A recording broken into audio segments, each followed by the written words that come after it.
다같이 묵도함으로 9월 첫째 주 주일날 예배를 하나님 앞에 드리겠습니다. 알파와 오메가가 되셔서 인간의 생사화복을 주관하시며 나라들의 흥망성쇠를 홀로 주관하시는 살아계신 하나님, 오늘도 저희들이 하나님 앞에 모였습니다. 몸과 마음을 하나님 앞에 드립니다. 우리의 예배를 받아 주시옵소서. 하나님, 지금도 신령과 진정으로 예배하는 자를 찾으신 줄 믿습니다.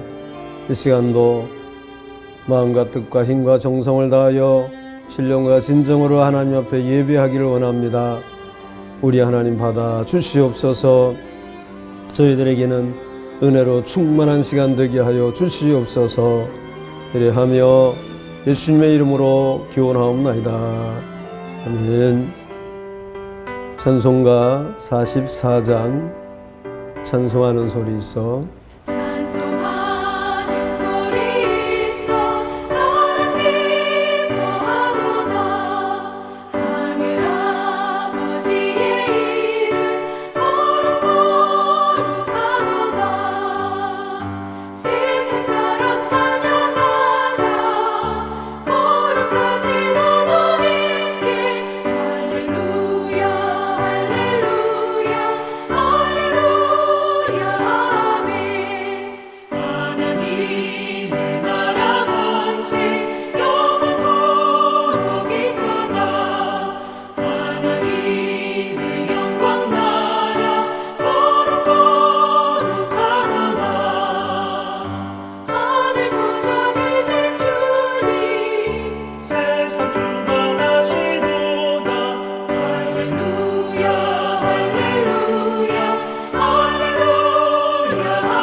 우리 다 같이 지난 한 주간을 돌아보며 하나님 앞에 참회하고 또 감사하는 시간을 갖겠습니다.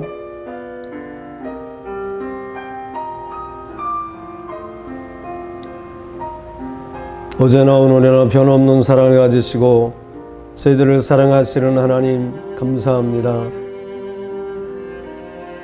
힘들고 어려운 시기를 만났지만 은혜 가운데 한 주간을 보내고 오늘도 또 하나님 앞에 예배합니다. 주님 오시옵소서. 이 자리에 성령의 감동으로 충만케 하옵소서. 그래서 한 주간을 돌아보며 하나님 앞에 진심으로 감사할 수 있는 저희들이 되게 해주신 것 감사하고, 또 하나님 앞에서 한 주간을 돌아보며 참여할 수 있는 시간 주심에 감사합니다. 주님, 마음으로, 말로, 행동으로 하나님의 백성으로 온전치 못했던 것 있습니까? 오늘 먼저 십자가의 보혈로 정결하게 씻어 주시옵소서. 여호와의 산에 오를 자 누구냐? 그 마음이 정직하며 그 손이 깨끗한 자라 하시지 않았습니까? 하나님, 손도 마음도 온전히 다 주님 앞에 내어놓아 정결한 마음으로 하나님 앞에 예배하는 이 한 시간 되기를 소원합니다. 오셔서 저희들을 새롭게 하시고 깨끗게 하시고 이 힘들고 어려운 시기를 승리할 수 있는 새로운 힘을 더하여 주시옵소서. 기대하며 예수님의 이름으로 기도드리옵나이다. 아멘. 성시교독 39번입니다. 이사야 55장. 너희 목마른 자들아 물로 나오라. 돈 없는 자도 오라. 너희는 와서 사 먹되 돈 없이 값없이 와서 포도주와 젖을 사라. 너희가 어찌하여 양식 아닌 것을 위하여 은을 달아주며 배부르게 못할 것을 위하여 수고하느냐. 나를 청종하라. 그리하면 너희가 좋은 것을 먹을 것이며 너희 마음이 기름진 것으로 즐거움을 얻으리라. 너희는 귀를 기울이고 내게 나와 들으라. 그리하면 너희 영혼이 살리라. 내가 너에게 영원한 언약을 세우리니 곧 다윗에게 허락한 확실한 은혜니라. 너희는 여호와를 만날 만한 때에 찾으라. 가까이 계실 때에 그를 부르라. 악인은 그 길을, 불의한 자는 그 생각을 버리고 여호와께로 돌아오라. 그리하면 그가 긍휼히 여기시리라. 우리 하나님께로 나아오라. 그가 널리 용서하시리라. 아멘. 전능하사 천지를 만드신 하나님 아버지를 내가 믿사오며 그 외아들 우리 주 예수 그리스도를 믿사오니 이는 성령으로 잉태하사 동정녀 마리아에게 나시고 본디오 빌라도에게 고난을 받으사 십자가에 못 박혀 죽으시고 장사한 지 사흘 만에 죽은 자 가운데서 다시 살아났으며 하늘에 오르사 선능하신 하나님 우편에 앉아 계시다가 우리로서 산 자와 죽은 자를 심판하러 오시리라. 성령을 믿사오며 거룩한 공회와 성도가 서로 교통하는 것과 죄를 사하여 주시는 것과 몸이 다시 사는 것과 영원히 사는 것을 믿사옵나이다. 아멘. 그리스도 예수 안에 있는 우리에게는 결코 정죄함이 없는 줄 믿습니다. 죄와 사망의 법에서 생명의 성령의 법이 우리를 해방하여 주신 줄 믿습니다. 사도행전 12장 1절로 5절 말씀입니다. 그때 헤롯 왕이 손을 들어 교회 중 몇 사람을 해하려 하여 요한의 형제 야고보를 칼로 죽이니 유대인들이 이 일을 기뻐하는 것을 보고 베드로도 잡으려 할세 때는 무교절이리라. 잡음에 옥에 가두어 군사 내식인 네 패에 맡겨 지키고 6월절 후에 백성 앞에 끌어내고자 하더라. 이에 베드로는 옥에 갇혔고 교회는 그를 위하여 간절히 하나님께 빌더라. 아멘. 이 예언의 말씀 읽는 사람, 복 있는 사람인 줄 믿습니다. 듣고 지켜서 더 복 있는 여러분 되시길 바랍니다. 한번 기도하겠습니다. 영원히 버림을 받을 수밖에 없는 죄들이었지만 하나님 죄들을 사랑해서 하나님의 자녀 삼아주셨습니다. 하늘 백성 삼아주셨습니다. 하여 오늘도 우리가 세상으로 가지 아니하고 하나님 앞에 예배할 수 있는 은혜 주심에 감사합니다. 찬양하며 기도할 수 있는 은혜 주심에 감사합니다. 오늘도 저희들이 열의 하나를 구별해 드립니다. 감사의 예물을 드립니다. 우리의 기도의 제목을 담아 아뢰입니다. 주님 받으시옵소서. 응답해 주시옵소서. 크고 비밀한 일로 채워 주시옵소서. 그래서 우리가 이 세상을 다하는 날까지 하나님 앞에서 감사하며 살아 하나님께 마음껏 쓰임을 받을 수 있는 저희들이 되게 하여 주시옵소서. 코로나와 같은 어떤 힘들고 어려운 일이 온다 할지라도 하나님 우리는 믿음으로 승리할 수 있는 믿음의 승리자 여호와 니시 하나님이 주시는 승리를 올려드릴 수 있고 올려 외칠 수 있는 저희들이 되게 하여 주시옵소서. 기대하며 감사하고 예수님의 이름으로 기도드리옵나이다. 아멘. 전염병으로 인해서 지구촌 전체가 다 몸살을 앓고 있습니다. 점점 더 확진자가 많이 나오고 있는 상황이지만 우리 하나님 앞에 모든 것을 맡기고 개인적으로도 위생관리 잘 하시고 마스크 잘 쓰고 다니시고 또 손발 깨끗하게 잘 쓰셔서 끝까지 믿음으로 승리할 수 있기를 바랍니다. 우리가 다 함께 모여서 기쁨으로 하나님 앞에 예배할 수 있는 그날을 속히 오게 해달라고 같이 기도하시기 바랍니다. 오늘은 이 말씀에 의지해서 위기는 하나님의 사인이다, 위기는 하나님이 보내주시는 사인이다. 이런 제목으로 같이 말씀을 나누려고 합니다. 어려서부터 저는 운동하는 것을 좋아했습니다. 그래서 공을 차고 또 태권도도 하고 또 가을에 배를 베면 넓은 논에 동네 아이들과 같이 나가 야구도 하고 나중에는 전국체전도 한번 나가보려고 역도도 하고 그랬습니다. 지금도 유일하게 아무것도 제가 하는 취미는 없지만 공 차는 거 하나 하는데 지금도 공을 차면 그 순간에는 다 잊어버립니다. 공만 하나만 보고 쫓아다니는 거예요. 그러니까 다 비워지는 거죠. 그래서 그런지 공을 차면 머리도 시원해지는 것 같고 가슴도 시원해집니다. 여러분, 여러 가지 운동이 있지만 그 운동 중에 사인이 제일 많이 나오는 운동이 있다면 어떤 걸까요? 그 운동은 야구일 겁니다.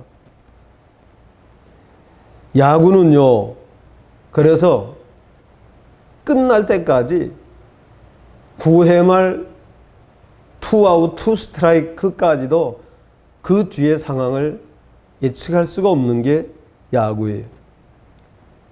그 힘든 상황에 뒤지고 있을 때 감독이 어떤 사인을 내고 선수들이 잘 준비돼서 그 감독의 사인을 따라 움직이면 그 마지막에 막판 뒤집기, 반전이 일어나는 거예요. 그러니까 감독의 사인이 얼마나 중요한지 몰라요. 그 감독의 사인에 따라서 승패가 갈리는 거예요. 물론 모든 게임이 다 그렇겠지만 개인의 개인기, 개인 능력도 중요하고 함께 어우러져서 잘 조화를 이루는 팀워크도 중요하겠지만 그런데 더 중요한 건 어쩌면 감독 한 사람의 사인이 아닐까 생각을 합니다. 그래서 마지막 부분에 거의 다 치다가도 그 감독이 낸 사인 때문에 뒤집어지는 그런 아주 각본 없는 드라마 같은 게임이 야구가 아닐까 그렇게 생각을 합니다. 여기 오늘 본문에도 보면은 감독이 마지막 사인을 내고 있는 거예요. 자, 우리 모두 그러면 이 시간에 잠시 이 감독의 사인을 한번 오늘 본문을 분석해 보도록 하겠습니다. 자, 첫째로 이때가 언제냐? 오늘 여기 12장 1절 첫 번째 보니까 그때에 그랬어요. 요 때는 어느 때입니까? 예루살렘 교회가 안디옥 교회로부터 구제금을 받았을 때에 그 내용이 11장 끝부분에 나옵니다. 아주 큰 흉년이 들어서 정말 먹고 살기가 힘들 때 그럴 때 그걸 안디옥에 있는 교회가 이제 커져가지고 이제 어머니 교회의 격이 되는 예루살렘 교회에 이제 구제금을 보내준 거예요. 그래서 그 돈을 받아서 지금 예루살렘 교회가 편안해진 거예요. 약간은 이제 숨을 돌릴 수가 있게 된 거예요. 그게 바로 그때에. 두 번째는 이때 나오는 주로 그 인물들이 어떤 사람들이냐? 헤롯이, 그리고 야고보가, 그리고 베드로가 이렇게 나오죠. 헤롯, 야고보, 베드로. 또 누가 있을까요? 유대인들, 그리고 예루살렘 교회 성도들. 또 보이지는 않지만 저 뒤에 서서 바라보고 계시는 감독되는 우리 예수님. 그리고 반대로 교묘하게 뭔가를 이렇게 함정에 빠뜨리려고 짜고 있는 이 사탄의 음흉한 흉계도 저 뒤에는 있습니다. 자, 어디서 언제, 누가, 그 다음에 어디서? 예루살렘에서. 무엇을 했습니까? 헤롯 왕이 오늘 1절에 보니까 1절, 2절에 보니까 교회 중에 몇 사람을 죽이려고. 그래서 그때 요한의 형제 베드로, 안드레, 야고보, 요한의 형제 야고보를 칼로 죽였다고 그랬어요. 야고보를 죽이고 그 다음에 어떻게 합니까? 베드로도 죽이려고 했어요. 뭘 했다고요? 야고보를 칼로 죽이고 베드로도 죽이려고 했어요. 이걸 다른 말로 말하면 가만히 헤롯이 보니까 유대인들이 예수 믿는 사람들을 미워하는데 예수 믿는 사람들은 점점 흥왕해져 가니까 어떻게 하는 거예요? 저 예수 믿는 사람들을 죽이고 핵심 멤버를 없애버리면 그러면 유대인들이 내가 하는 말을 잘 따라주겠구나 하는 이런 꼼수를 부리는 거예요. 그러니까 교회를 무너뜨리려고 하는 거예요. 어떻게?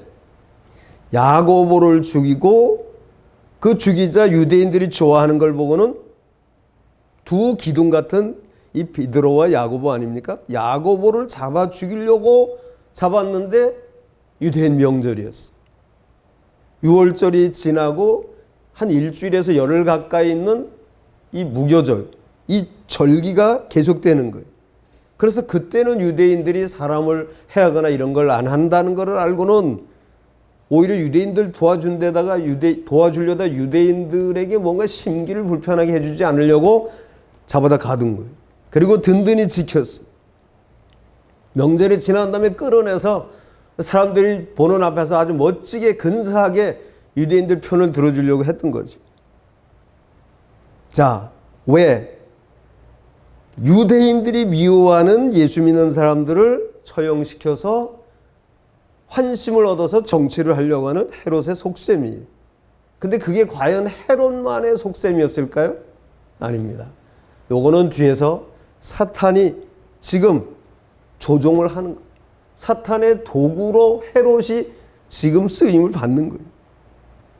자, 그런 꼼수를 부렸는데 그래서 어떻게 됐습니까? 결론적으로 야고보는 죽이고 베드로마저 죽이려 하는 이 순간에 뭘 한 겁니까? 교회가 모여서 베드로를 위해서 간절히 기도했다 그랬어요. 자, 이 말씀을 보면서 오늘 제가 제목을 위기는 사인이다. 위기는 하나님이 보내주신, 하나님이 허락하신 사인이다. 이렇게 잡았어요. 여러분, 왜 예수님이 십자가 위에 이 땅에 오셔서 십자가에 달려 죽으심으로 말미암아 이루어 놓으신 그 구원의 복음, 다시 말해서 이제 그 복음을 온 세상에 전하게 하는 세계 복음화의 주역이 되라고 3년 동안 데리고 다니면서 훈련시켜서 가르쳐준, 세워준 이 지도자들, 이들이 졸지에 다 죽게 생긴, 교회가 다 무너지게 된 이런 위기를 만나게 할까요? 왜 하나님이 이런 것을 허락을 하실까요? 이게 뭔가 하나님의 의도가 있는 거예요. 그래서 다시, 왜 위기가 하나님이 보내주시는 사인이냐? 방향을 바꾸려고 하는 거예요. 게임을 하다가 감독이 아무리 봐도 이대로는 안 되겠다. 뭔가 지금 빗나가고 있다. 자기가 생각하는 의도가 이게 아니라는 걸 생각하면 감독이 바꾸지 않습니까? 그 게임의 방향을 바꾸는 거예요. 지금 하나님께서 예루살렘 교회의 흐름의 어떤 방향을 바꾸려는 의도가 있기 때문에 하나님이 사인을 내는 거예요. 다시 말해서 지금 뭔가 예루살렘 교회의 리듬이 깨졌어요. 감독 대신은 하나님의 의도대로 하나님이 원하시는 방향으로 가고 있지를 않기 때문에. 그러니까 어떡합니까? 이걸 그냥 이대로 놔뒀다가는 어떻게 되겠어요? 완전히 그냥 끝장날 것도 같잖아요. 원래 하나님이 의도하셨던 그 게임을 망쳐버릴 수도 있기 때문에 지금 하나님께서는 오늘 여기 사도행전 12장에서 하나님의 사인을 내는 거예요. 그래서 이제 흐름을 바꾸기 위해서 하나님이 사인을 냅니다. 그 사인이 어떤 사인이었습니까? 야고보가 먼저 죽었잖아요. 최초의 12제자 중에 최초의 순교자가 됐잖아요.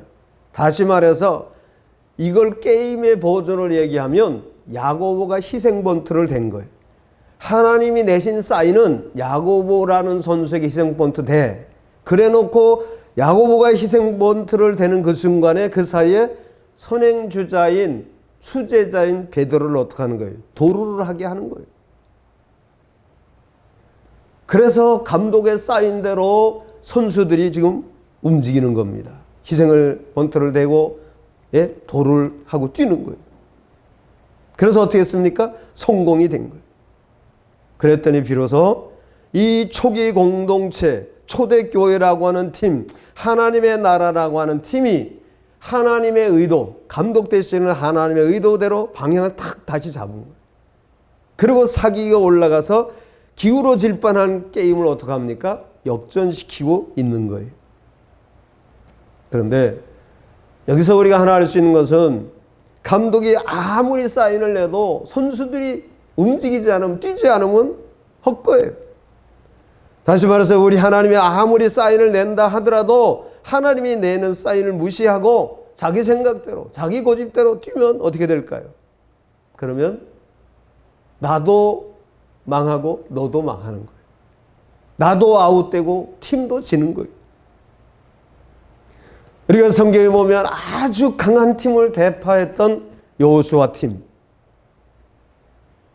도저히 사람의 힘으로 허물을 수 없는 그 난공불락의 여리고성을 점령했잖아요. 그 다음 두 번째가 작은 아이성이었잖아요. 그때 하나님이 여호수아에게 낸 사인이 뭡니까?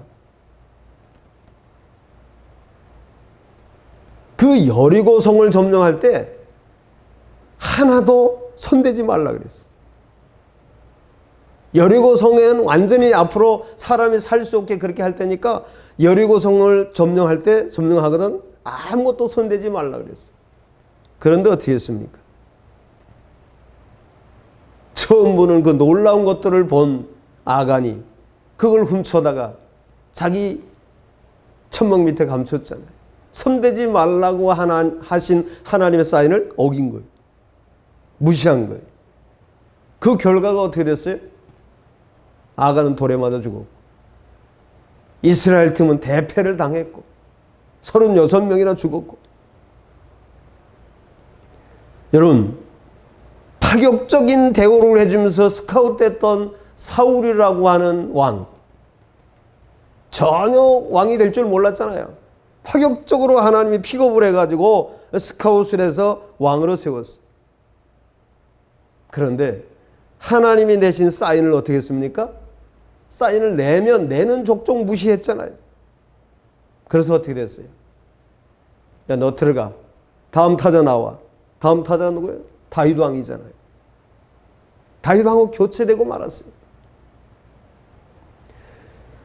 사랑하는 성도 여러분, 오늘 하나님 나라의 대표 선수 되는 사랑하는 우리 성도 여러분, 여러분은 감독 되시는 하나님의 사인을 보고 뛰고 있습니까? 하나님이 내시는 사인을 따라가고 있습니까? 하나님은 올해 2020년이라고 하는 올해 우리에게 사인을 내셨어요. 하나님이 내신 사인이 뭡니까? 코로나예요. 코로나를 보내셨어요. 우리 한 사람 한 사람에게 이 사인을 보내셨고 우리 교회도 이 사인을 보내신 겁니다. 사람의 힘으로 해결할 수 없는 문제는 사람의 힘으로 해결할 수 없는 사인을 내신 거는 뭡니까? 너희 힘으로 할 수 없으니 어떡하라? 나를 바라보라. 그러니까 코로나는 무슨 사인입니까? 기도하라는 사인입니다. 선수 한 사람 한 사람에게 사인을 내지요. 팀에게도 내고. 우리 모두에게 낸 2020년 하나님이 내신 사인은 코로나예요. 그럼 어떻게 해야 합니까? 이때 선수들은 감독을 봐야 돼요. 감독이 내는 그 다음 사인을 봐야 돼. 이게 왜 이런 사인을 내는지, 그 다음에 어떻게 해야 하는지 감독을 주시해야 되는 거예요. 이게 기도하라는 사인인지, 이게 내려놓으라는 사인인지, 아니면 이게 있는 힘을 다해서 전력 질주를 헌신하라는 사인인지, 포기하라는 사인인지, 예? 우리는 빨리 눈치를 채야 되는 거예요. 하나님의 사인은 오래 났잖아요. 이게 왜 하나님이 코로나라고 하는 사인을 보냈는가? 이게 감이 잡히면, 우리는 뭔가 느낌이 오면 어떻게 해야 합니까? 뛰어야 되는 거예요. 사람에게 하소연하지 말고 하나님께로 달려야 되는 거예요. 우리 하나님. 왜 그러냐면 우리 하나님은 우리가 내는, 우리가 행동하는, 우리가 하나님 바라보면서 그 하나님 앞에 기도하면 그게 어떤 거든지 우리가 하나님 앞에 내려놓으면 그걸 다 받으실 수 있는, 그렇죠? 우리가 던지는 거 다 받으실 수 있는 분, 우리 주님, 우리 하나님 아닙니까? 그러면 우리가 우리 힘으로 할 수 없는 걸 하나님 앞에 던지면, 하나님 앞에 내려놓으면 틀림없이 위기가 변하여 기회가 될 줄로 믿습니다. 사실 위기를 만나면 숨이 막히죠. 지금 2.5에서 3점 뭐 이렇게 가면요, 아무것도 할 수 없을 거예요. 아마 장사하는 분들, 공부하는 학생들, 운동하는 사람들, 무관중으로 다 운동만 했는데 운동도 할 수 없게 그렇게 되는 상태로 점점 더 가면 가지 않겠어요? 정말 숨이 막혀 죽을 것만 같은. 하지만 이게 뭡니까? 왜 점점 강도가 세집니까? 이걸 뭐냐면 정신을 못 차리고 있다는 거예요. 감독이 낸 사인을 읽지 못하고 있다는 거예요. 제발 이제 나 좀 보라는 것 아닙니까? 그 말은 뭐예요? 방향을 바꾸라는 거예요. 방향을 바꾸라고 사인을 냈는데 방향을 바꾸지 않으니까 바꾸라는 거예요. 정신 차리라는 거예요. 이제 때가 다 됐다는 거예요. 사랑하는 성도 여러분, 오늘 우리 모두에게 코로나는 위기입니다. 그런데 그 위기를 하나님을 바라보면, 하나님이 왜 이런 것을 주셨는지 우리가 그게 해석이 되면 위기는 기회가 될 줄 믿습니다. 그러니까 오늘 이 시기에 우리에게 정말 중요한 거, 우리가 해야 할 건 뭐냐? 하나님 바라보는 거예요. 하나님을 찾는 거예요. 이런 말이 있잖아요. 질병은 제2의 하나님의 음성이다. 전염병은 제2의 하나님의 사인이다. 이런 말이 있잖아요. 가끔 우리 주변에는 잔뜩 욕심을 부리고 고집을 부리고 비우지 못하고 그냥 이기적으로 그렇게 살다가 어느 날 갑자기 전혀 생각지 못한 때에 무슨 뭐 위험한 병이나 사고를 당하면 비로소 어떡합니까? 울며 불며 내려놓고 하나님 불쌍히 여겨달라고 하나님 앞에 엎드리지 않습니까? 사실 저도 한번 그렇게 아파 보니까 서러워서가 아니라 너무너무 감사해서, 비웠다가도 도로 찾아가고 비웠다가 도로 내가 들고 가는 것 같았는데 한번 그렇게 위기를 당해보니까 정말로 비워져. 그래서 너무너무 그게 감사했어요. 목사로서 정말 나를 이렇게 비울 수 있다고 하는 그 자체가, 그런 경험을 해주신 게 그게 너무너무 감사해요. 근데 이 히브리어 뜻글자지 않습니까? 여기 보면 말씀이라고 하는 단어하고 전염병이라고 하는 단어가 똑같습니다. 한자도 안 틀려요. 말씀, 다바르, 전염병, 데바르, 모음만 약간 달라요. 그러니까 이 전염병이라고 하는 것은 정말 하나님의 음성, 하나님의 말씀, 그러니까 제2의 하나님의 음성이, 사인이. 여러분, 우리가 앞으로도 말입니다. 살아가면서 정말 이기적으로 살고 삐딱선을 타고 안일하고 나태하고 게으르고 그러면 하나님이 사랑하는 자기 백성에게는 뭘 하느냐? 하나님의 사인을 내는 거예요. 다르게 말하면 위기를 보내주시는 거예요. 정말 내 힘으로 해결할 수 없는 그런 위기를 보내주시는 거예요. 왜? 방향이 잘못됐다는 거예요. 방법이 잘못됐다는 거예요. 결과만 보지 말고 네가 가는 방향, 네가 하고 있는 방법이 하나님의 방법이 아니고 하나님이 원하시는 방향이 아니라고 할 때는 그 방향을 틀라고 바꾸라고 사인을 보내주시는 거예요. 너 그렇게 너 혼자만 생각하지 말고 나하고 얘기 좀 하자. 이게 뭡니까? 하나님이 보내시는 사인. 그러니까 위기는 사인입니다. 우리가 성경에 보면 요나가 하나님이 니느웨로 가라고 하는 그 말씀을 거부하고 배 타고 그냥 엉뚱한 데로 가다가 어떻게 했습니까? 위기를 만났죠. 풍랑을 만났잖아요. 도저히 어떻게 할 수 없어서 사람의 힘으로 풍랑을 잠재우고 피할 수가 없어서 어떡합니까? 바다에 던지라 그래서 바다에 던졌어요. 그래서 어디로 들어갑니까? 물고기 뱃속으로 들어갔어요. 여러분, 요나가 하나님의 말씀을 거부하고 하나님의 방향을 틀어 자기 방향으로 가다가 어떻게 됐습니까? 도저히 빠져나올 수 없는 블랙홀로 빨리 빠져들어가고 만 거예요. 그 고기 뱃속에서 요나가 뭐라 그랬어요? 음부라 그랬어요. 스올의 뱃속, 지옥이라 그랬어요. 거기서 비로소 뭐 합니까? 아이고 하나님하고 하나님 바라보잖아요. 그래서 거기서 하나님을 만나지 않습니까? 그리고 다시 회개하니까 하나님 어떡합니까? 그를 고기 뱃속에서 나오게 해서 저 니느웨에 가서 복음을 전하게 하지 않습니까? 정말로 하나님이 사랑하는 사람, 하나님이 택한 사람, 하나님이 세운 사람, 혹 곁길로 간다 할지라도 하나님 포기하지 않으시고 아무리 불만 불평을 토하고 팅팅거리고 뭐 이래도 나중에 하나님께서 그를 그냥 올렸다 놨다 바다에 집어넣었다 고기 뱃속에 집어넣었다 막 이래가지고 울면서 나는 싸웁니다. 더 맞아도 싸웁니다. 뭐 이러면서 하나님이 원하는 그 길을 가게 만드시는 거예요. 여러분,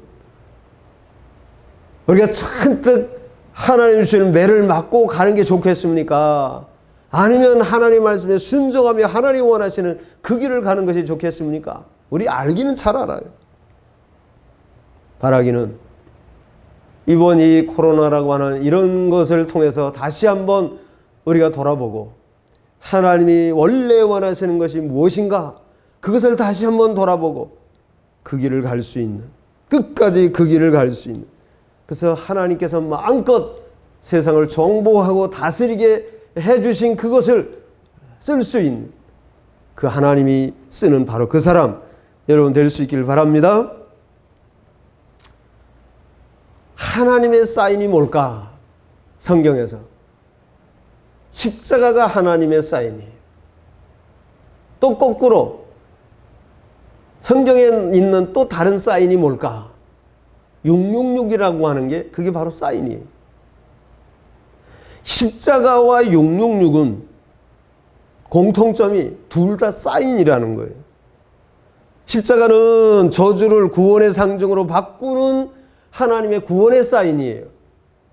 원래 저주였는데 십자가가 구원으로 바꿔지잖아요. 예수님이 십자가를 지심으로. 그래서 그걸 세상에 남겨놔서 교회마다 십자가를 세워서 바라보라는 거예요. 하나님의 사랑의 구원의 사인을 바라보라는 거예요. 666은 짐승의 표라 그랬어요. 다시 말해서 사탄이 주는 사탄을 상징하는 이거는 유혹의 사인이요 저주의 사인이에요. 그래서 뜻글자인 히브리어를 보면은 십자가는 맨 끝 글자 타우라고 하는 이 글자 완전수예요. 예수님을 상징하는 거예요. 표, 사인이에요. 666, 6은 7이 완전수인데 하나 부족한 사람의 수예요. 그러니까 돈을 가지고 마지막 때에는 이 코로나보다 더 힘든 이 위기가 뭐냐? 돈을 가지고 말입니다. 사람을 유혹하는 거예요. 거기는요, 사탄이 보이는 게 아니에요. 돈만 보여요. 그래서 그걸 하나님과 거의 맞먹는다고 해서 신이라 그랬어요, 돈을. 무슨 신? 하나님 신하고 돈신, 만몬이라고 하는 신이 같이 맞짱을 뜨는 거예요. 이게 말세예요. 그러니까 하나님을 모르는 사람이나 하나님을 알기는 알지만 세상이 더 좋은 사람이나 이런 사람들은요, 돈이 전지전능해요. 돈이면 안 되는 게 없고 돈이면 못하는 게 없고 돈이 시키는 일이라면 목숨을 겁니다. 이게 뭐냐? 앞으로 이제 다음 세대, 이 세대는요, 어떤 게 옳으냐 그러냐 그거보다도 무슨 사상을 가졌느냐 그거보다도 뭐예요? 돈이라는 거예요. 만몬이, 돈이 하나님이라는 거예요.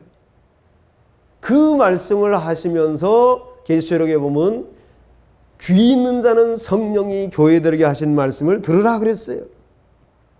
그러니까 이 사인이 이미 하나님이 말세에는 이런 일이 일어난다고 보여주신 거예요. 그러니까 이 666이 권세를 받아가지고 성도들을 이긴다 그랬어요.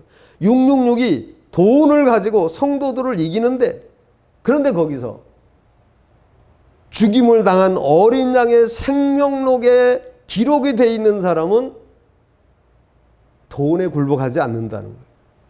그 마치 쉰들러 리스트에 거기 명단이 올라가 있는 1000여 명의 유태인들은 어떻게 됩니까?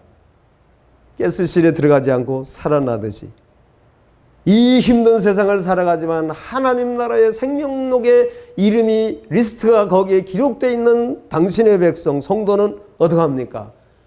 돈과의 싸움에서 이긴다는 거예요. 돈에 굴복하지 않는다는 거예요. 어떻게 이길 수 있습니까? 물론 하나님이 도와주셔서 이기지만 어떻게 이길 수 있습니까? 기도하기 때문에 이긴다는 거예요. 여기 오늘 본문이 그런 거예요. 야고보를 죽이고 베드로도 죽이려고 했어요. 근데 죽이지 못한 게 뭐가 있습니까? 교회는 그를 위하여 간절히 빌더라. 기도하는 성도, 죽임당한 어린 양의 이름으로 중보 기도하고 있는 성도들이 있었기 때문에 베드로는 자기 자신도 모를 만큼 놀라운 여기에 일이 일어나잖아요. 뒤로 나가면 보면 쇠고랑이 풀리고 옥문이 열리고 옆에서 다 끼어서 있던 로마 병사들이 모르고, 이게 뭡니까? 하나님이 하시면 그 하나님이 하시는 일을 이루기를 위해서 기도하면 이렇게 하신다는 거예요. 여러분, 기도하는 사람은 뭘 아느냐? 뭘 이기느냐? 돈이 사탄의 미끼라고 하는 사실을 알고 돈의 유혹에 넘어가지 않을 수 있는 그 힘이 기도하는 사람에게 있다는 거예요. 여러분, 위기가 기회가 됐다는 말이 뭐예요? 이 예루살렘 교회 오늘 본문에 위기를 만났잖아요. 야고보도 죽고 이제 베드로 죽을 판인데, 그런데 기도했더니 어떻게 됐어요? 원래 하나님의 의도하신 것이 기도하며 복음 전하는 거예요. 그 하나님의 의도대로 돌아가는 거예요. 예루살렘 교회에 꺼져가던 불이, 나태하던 불이, 기도의 불이 다시 붙은 거예요. 하나님 이거 원하시는 거예요. 어쩌면 오늘 우리들 코로나를 만난, 이 위기를 만난 우리들에게도 하나님이 원하시는 건 기도의 불을 다시 붙이라. 다시 한번 하나님 앞에서 믿음으로 하나님 바라보라고 주시는 것 아니겠어요? 언제나 말씀드리지만 사실 우리 인간들은 편안한 걸 좋아하잖아요. 그런데 그 편안한 게 과연 진짜 좋은 거냐? 아니라는 거예요. 편안한 게 다 좋은 게 아니라는 거예요.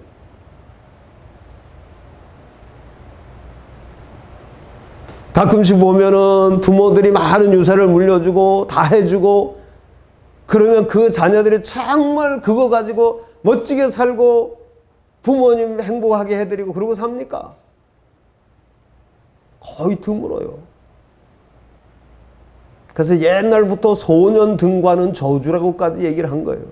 일찍 과거에 급제하면 어린 나이에 적도 많고 교만하고 그래서 일찍 단명한다는 거예요. 그 정치 생명도 일찍 끝난다는 거예요.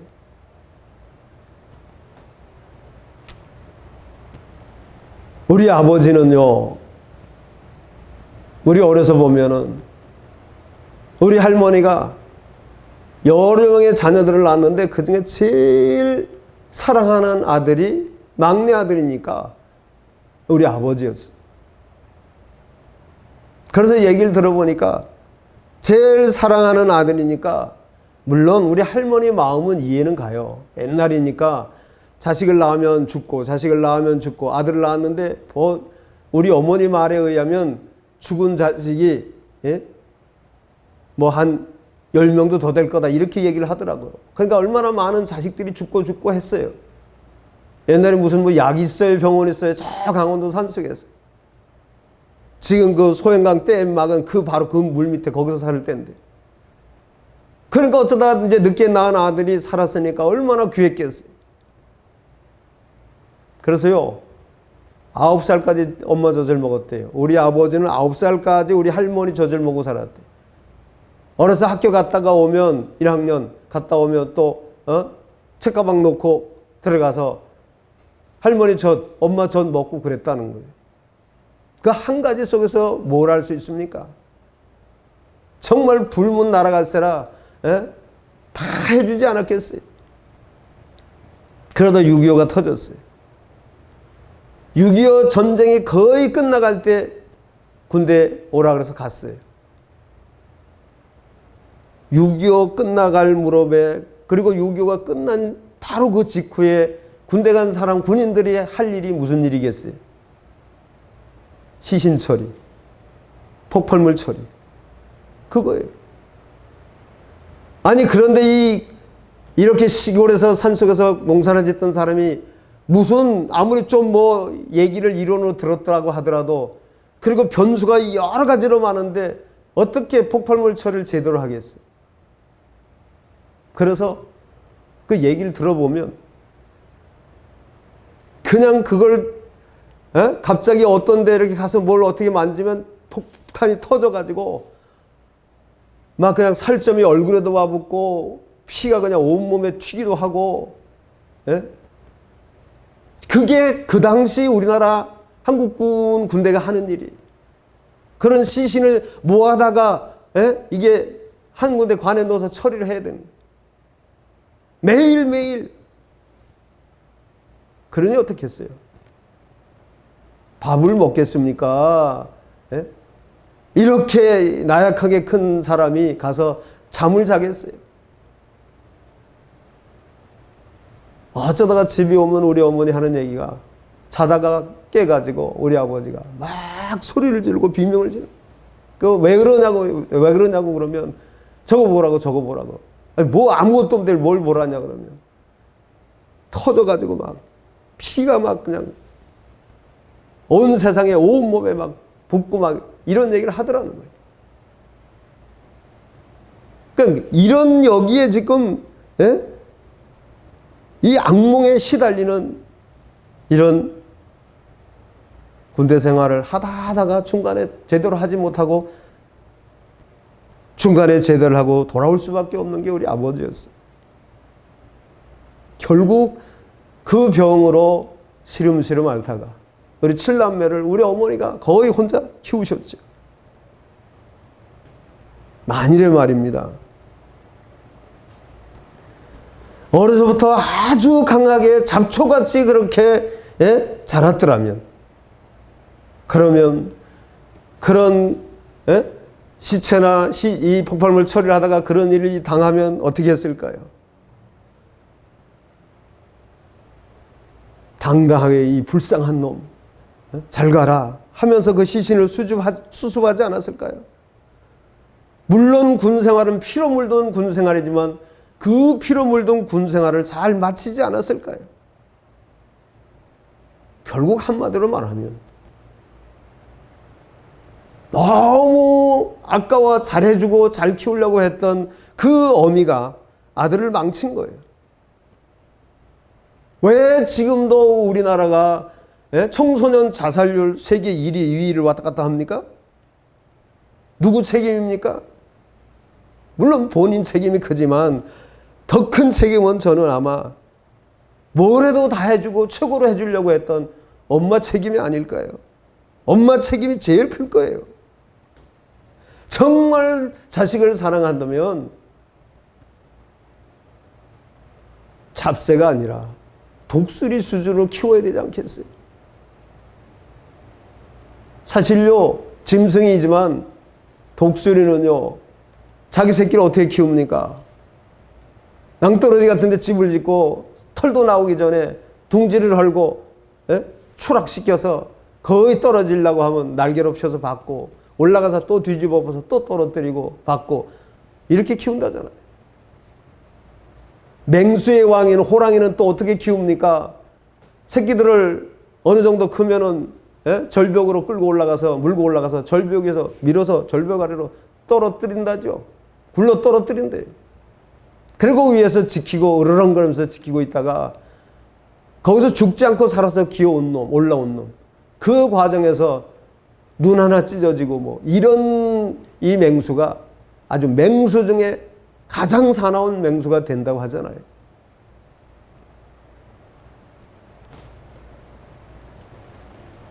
이스라엘 백성들을 하나님은 광야 40년 동안 그렇게 훈련시켰다 그랬어요. 그 대책 없는 하나님이 아니면 살 수 없는 광야에서 그 위기가 연속되는 거기에서 당신의 백성을 단련시킨 것 아닙니까? 어떻게 해요? 하나님만 바라고 하나님이 아니면 살 수 없게. 그러니까 위기는 뭐냐? 나를 점점 더 강하게 만드는 하나님의 기회예요. 내 사이즈는 내가 만난 시련만큼, 내가 만난 위기만큼 크지 않습니까?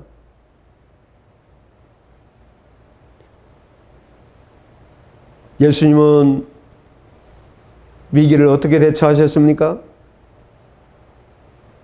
예수님은 태어날 때부터 어떻게 해서라도 3살 아래 아이를 다 죽이면서 예수님 죽여버리려고, 그건 사실 저 뒤에 사탄이 그렇게 조종을 하는 거 아니겠어요? 그러니까 출생부터 마지막 십자가에 달려 죽으실 때까지 끝까지 따라다녔어. 40일 작정기도 하실 때, 금식기도 하실 때도 따라와서 시험했고, 예수님이 3년 동안 다니면서 복음을 전하면서 기적과 표적을 행하실 때도 항상 주변에 따라다니면서 올무를 놓았어요. 가이사에게 죄를 바치는 게 옳습니까? 이 여자를 향해서 돌로 치는 게 칠까요 말까요? 아주 고난이도의 이런 시험을 가지고 위기를 함정을 만들었지 않습니까? 그러다가 안 될 것 같으니까 제자 중에 하나를 포섭을 해가지고 그 제자로 하여금 예수를 팔아먹게 했잖아요. 그럼에도 불구하고 네 한 일을 속히 하라 이렇게 말씀하면서 한 번도 피하거나 도망가지 아니하시고 어떻게 했어요? 말씀과 기도로 돌파하셨어요. 그러다가 마지막에 총감독 되시는 우리 하나님 아버지의 사인에 따라 십자가를 지셨죠. 아버지여 내 뜻대로 마시고 아버지 뜻대로 되기를 원하나이다. 사실 십자가는 누가 봐도 끝장나는 거예요. 십자가에 못 박혀, 그 저주스러운 십자가에 못 박혀 죽는 것은요, 이게 승리라고 누가 생각을 했겠어요? 누가 봐도 다 지는 줄 알았고 다 끝장나는 줄 알았지만, 그런데 그 십자가가 바로 하나님의 승리의 사인 아니었어요. 예수님은 그러니까 마치 9회 말 2아웃 2스트라이크에서 나오셔서 말루 홈런을 날리신 것과 같은 거예요. 사실 이 사탄은 에덴 동산에서부터 예수님의 십자가까지 한 번도 제대로 멋들어지게 이겨본 적이 없는, 한 번도 그러니까 사탄은 승리한 적이 없는, 그 사탄을 이겨본 적이 없는 뭐 이런 존재가 사탄이 아니겠어요? 온 세상은 공중의 권세 잡은 자의 판이었잖아요. 그런데 한 번도 꺾어보지 못했던 그 팀을 주님이 십자가로 멋지게 꺾으신 거예요. 정말 반전이죠. 죽음이 이긴 거예요. 이것은 개인의 승리고 이것은 하나님 나라 팀의 승리예요. 승리하신 주님은 이제는 우리 팀의, 이 하나님 나라의 팀의 감독이 되셔서 지금도 우리를 향해서 사인을 내고 계시잖아요. 혹시라도 우리가 게으르거나 나태하거나 딴 생각하거나 삐딱선을 타면 여지없이 위기라고 하는, 고난이라고 하는, 시련이라고 하는 사인을 우리에게 보내셔요. 왜 그럴까요? 우리는 존재 자체가 하나님의 선물이기 때문에 그래요. 여러분은 승리하여서 하나님의 기쁨이 될 운명을 이미 하나님께로부터 가지고 태어난 존재이기 때문에 그래요. 그래서 십자가라고 하는 이 엄청난 대가를 지불하셨습니다. 다시, 왜 하나님이 우리에게 위기를 주십니까? 약한 나를 강하게 만드시려고. 약한 나로 강하게, 가난한 날 부하게, 눈먼 날 볼 수 있게 주 내게 행하셨네. 말씀을 맺습니다. 위기는 하나님이 보내신 사인입니다. 그러므로 우리는 첫째, 총감독 되시는 하나님께 집중해야 합니다. 우리가 딴짓을 하거나 딴정을 풀거나 선수는 그러다가 감독의 사인을 보지 못하면 그 팀 치는 거예요. 그래서 우리는 하나님 무슨 말씀을 하시는지 하나님을 바라봐야 돼요. 두 번째, 하나님이 보내시는 사인을 읽을 줄 알아야 돼요. 해석을 할 수 있어야 돼요. 이게 뭐 뛰라는 건지, 희생번트를 대라는 건지 알 수 없어. 해석이 안 돼. 몰라. 그러면 어떡합니까? 전쟁에서도요, 암호를 모르면 아군 편에 죽는 거예요. 그러니까 하나님이 보내시는 사인을 잘 읽어야 되는데 그 읽을 수 있는 능력은, 그 시각은 어디서 오느냐? 말씀과 기도예요. 세 번째로, 감독의 사인대로 뛰어야 돼요. 사인이 나면 사인대로 행동을 해야 돼요. 코로나라고 하는 하나님의 사인이 났습니다. 우리 어떻게 해야 할까요? 정말 하나님 앞에 엎드려 기도하여서 하나님이 주시는 그 음성을 듣고 그 하나님이 약속하신 하나님의 약속의 말씀을 붙잡으면 오늘 우리의 위기는 기회가 될 줄로 믿습니다. 하나님이 주시는 그 놀라운 반전의 은총을 경험하는 여러분이 될 줄로 믿습니다. 하나님이 찾으시는 그 한 사람 되기를 주의 이름으로 축원합니다.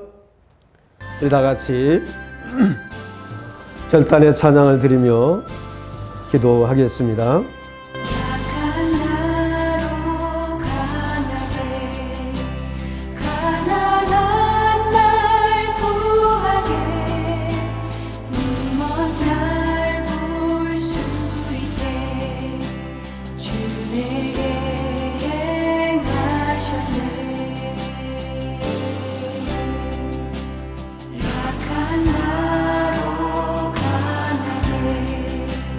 가난한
우리 오늘 말씀을 생각하며 함께 잠시 기도하겠습니다. 사랑의 하나님, 지금 우리는 모두 하나님이 보내주신 코로나라고 하는 하나님의 사인을 봅니다. 하나님, 우리를 불쌍히 여겨 주옵소서. 우리의 눈을 열어 주시옵소서. 보게 하여 주시옵소서. 하나님의 의도가, 하나님이 원하시는 것이, 하나님의 방향이 어디 있는지 알게 하여 주시옵소서. 그래서 하나님이 내게 주시는 그 마음 가지고 하나님이 원하시는 그 길을 갈 수 있는 저희들이 되기를 소원합니다.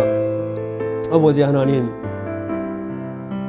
우리는 성경에 수많은 사람들이 위기를 만났지만은 그러나 하나님 앞에 나와 하나님 앞에 엎드려 하나님 주시는 그 음성을 듣고 그 길을 갈 때에 저들이 승리자가 되었고 그 위기가 기회가 되었던 것을 봅니다.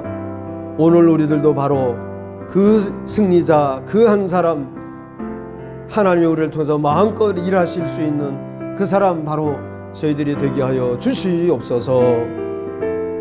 오늘도 믿음으로 손을 들고 하나님 앞에 기도합니다. 오시옵소서. 저희의 간절한 소원에 우리 하나님 응답해 주시옵소서. 우리 주 예수 그리스도의 은혜와 아버지 하나님의 극진하신 사랑과 성령의 감화 감동 위로 교통 충만하심이 하나님의 사인대로 행동하여 움직여 하나님께 마음껏 쓰임받을 수 있는 그 한 사람 되기로 다시 한번 소원하며 돌아가는 우리 모두 위에 이제부터 영원토록 함께 있을지어다. 아멘. 아멘.